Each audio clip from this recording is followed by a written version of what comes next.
తెలంగాణ రాష్ట్రం ఏర్పడ్డది 2014. 14 ముందు నేను ఒక్కరిని నిందిస్తలేను అధ్యక్ష.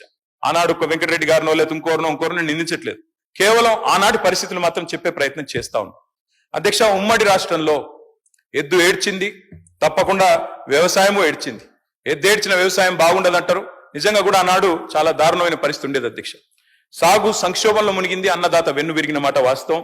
దానికి నా దగ్గర లెక్కలతో సహా NCRB లెక్కలతో సహా ఉన్నాయి అధ్యక్ష. ఆ రోజు భారతదేశంలో జరిగే రైతు ఆత్మహత్యల్లో ఆనాడు తెలంగాణ ప్రాంతం, అదేవిధంగా మహారాష్ట్రలోని విదర్భ, ఈ రెండు ప్రాంతాలే టాప్ అధ్యక్ష.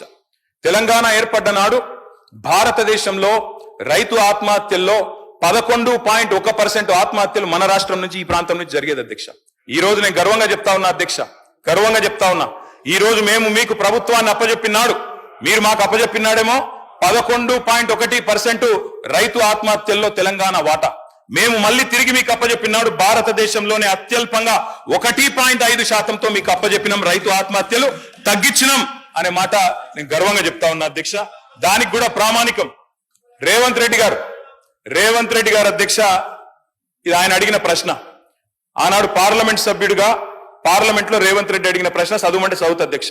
మల్కాజ్గిరి ఎంపీ గారు అడిగినారు ఆనాడు కేంద్ర వ్యవసాయ శాఖని, తెలంగాణలో రైతు ఆత్మహత్యల సంగతి చెప్పండి అని చెప్తే మొత్తం సావధానంగా లెక్కలు చెప్పి కేంద్ర ప్రభుత్వం చెప్పిన మాట అధ్యక్ష, 2014లో 898 ఉంటే ఆ తర్వాత తగ్గుకుంటూ 2020 సంవత్సరానికి వచ్చేసరికి 466కు తగ్గింది. దాంతో పాటు తెలంగాణ అత్యల్ప రైతు ఆత్మహత్యలు ఈ రోజు నమోదవుతున్న రాష్ట్రం అని చెప్పి స్వయంగా ముఖ్యమంత్రి రేవంత్ రెడ్డికి ఆనాడు ఎంపీగా కేంద్ర ప్రభుత్వమే వివరణ ఇచ్చింది అధ్యక్ష.